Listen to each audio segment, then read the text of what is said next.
So this story here, y'all, is incredibly sad. I first heard about this from Crystal. She told me about it. My reaction was like, oh, that's embarrassing. That's humiliating. So Joe Biden, of course, wants to run for re-election in 2024.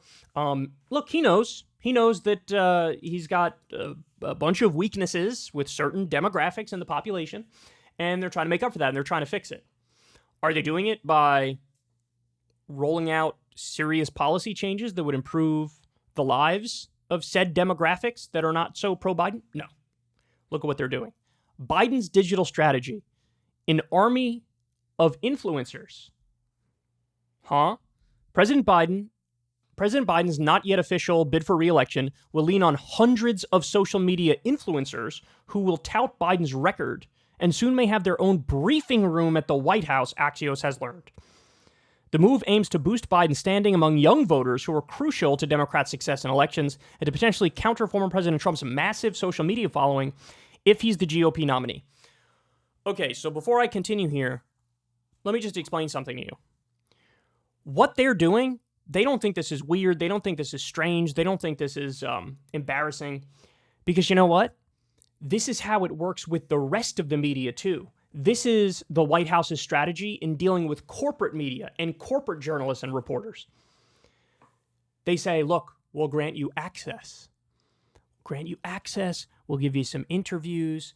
And it's this incestuous relationship where it's like you become a cheerleader for me and then you get to snuggle up to power. Well, we might give you your own briefing room at the White House.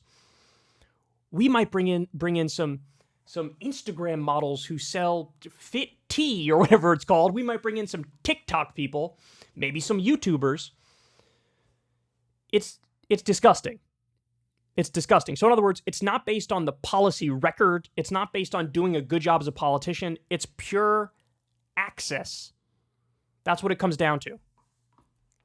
Biden's digital strategy team will connect with influencers across the nation to target those who may not follow the White House or Democratic Party on social media, or who have turned out mainstream media altogether. So look, they know mainstream media is, garners their support for them. So they're like, we need to reach out to influencers. By the way, are they going to pay them? Maybe they'll pay them. Maybe they'll pay them as well. Just like buying an astroturfed army of online support. 4 Biden digital staffers are focused on influencers and independent content creators. The staffers officially work at the White House, not Biden's campaign, but reaching young and suburban voters is clearly a priority. Young voters ages 18 to 29 preferred Biden over Trump by 26-point margin in 2020 and Democrats over Republicans by 28 points in the 2022 midterms. A measure of the importance Team Biden is placing on its digital strategy, Rob Flaherty, who leads the effort, has been named assistant to the president, the same rank as the White House communications director and press secretary.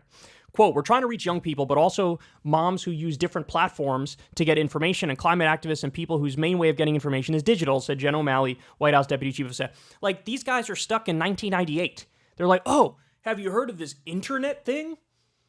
By the way, you want to get young voter support?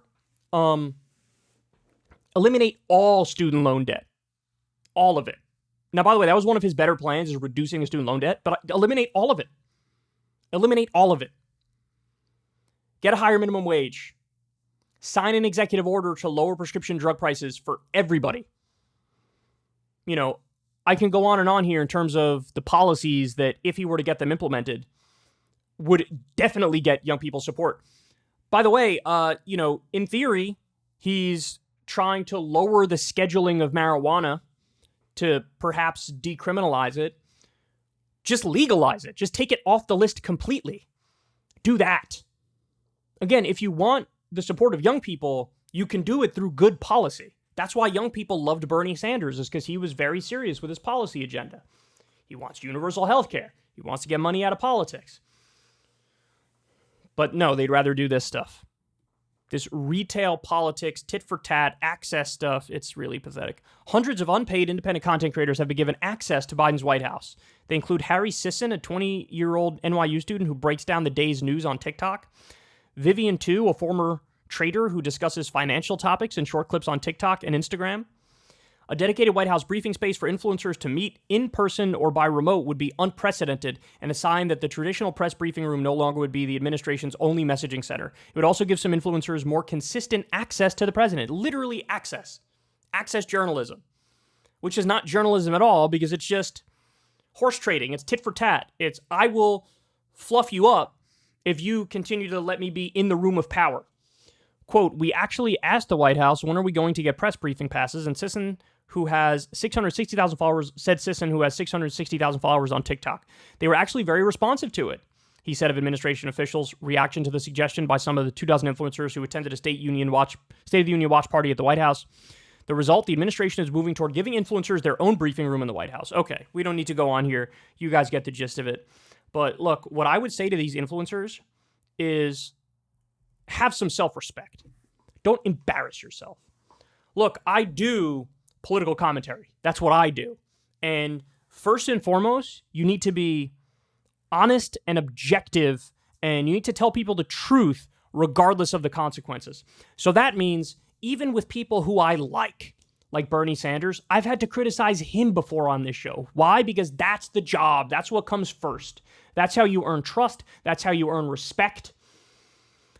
Joe Rogan, he's had me on his podcast probably six times now. I've had to criticize him before on the show a number of times for things that I just totally disagreed with. You have to put the truth and your ideology first and foremost before access, making friends, being in rooms with powerful people, cocktail parties, and all these influencers are already broadcasting to the world. We're going to not do that. We're going to do the opposite of what we should do. And again, the final point, I want to reiterate this. Guys, this is exactly how old school media works too. We all saw that video clip. There was some reporter from I think it was an African news outlet, and he wasn't granted a question in like 6 months in the White House press briefing room. And what happened?